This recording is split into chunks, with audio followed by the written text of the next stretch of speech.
Hello everyone, তো কেমন আছো তোমরা সবাই? আশা করি সবাই খুব ভালো আছো, আমিও খুব ভালো আছি। তো মাসির রিসেপশান ভিডিওটা প্রায় অনেক দিন পর তোমাদের সাথে শেয়ার করছি। আমার এই ভিডিওটা আপলোড করার ইচ্ছাও খুব একটা ছিল না, কারণ রিসেপশানে আমি কোনো ভিডিওই বানাইনি আর সেরকম ভিডিও ক্লিপও নেই আমার কাছে। তো গিয়ে কী খেয়েছিলাম সেটারই টুকটাক ভিডিও করেছি, তো সেটাই তোমাদের সাথে শেয়ার করব। রিসেপশান হয়েছিল পাঁশকুড়া সবুজ সাথী গেস্ট হাউসে। তো আগে তোমাদের বলেছি মনে হয়, তো এবার খাওয়া দাওয়ায় আসি।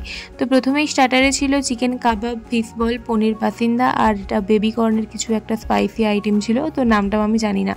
তো তারপরে মকটেলের কাউন্টার থেকে নিয়েছিলাম এই ড্রিঙ্কসটা আমার বেশ ভালো লেগেছে। এটার ফ্লেভারটা সত্যিই ভীষণ ভালো ছিল আর স্টার্টার খেয়েই আমাদের মোটামুটি পেট ভর্তি হয়ে গেছিলো। তারপর আমরা চলে গেছিলাম কিছু ফটোশ্যুট করতে, কিন্তু লাইটিংটা এমন দেওয়া ছিল যে খুব একটা ছবি ভালো আসছিল না। এবার বসে পড়েছি খেতে। তো মেনুটা তোমরা এখানে একটু পজ করে দেখে নাও।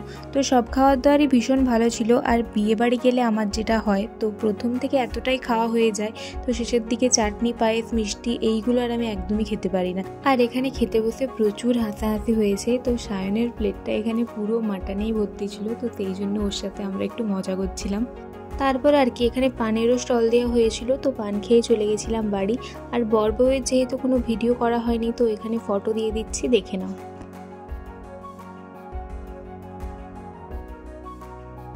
আজকের ভিডিওটা এখানেই এন্ড করছি। ভিডিওটা দেখে যদি কিছু ভালো লেগে থাকে লাইক, শেয়ার অ্যান্ড সাবস্ক্রাইব করে দেবে আমার চ্যানেল। তো দেখা হচ্ছে নতুন কোনো একটা ব্লগে।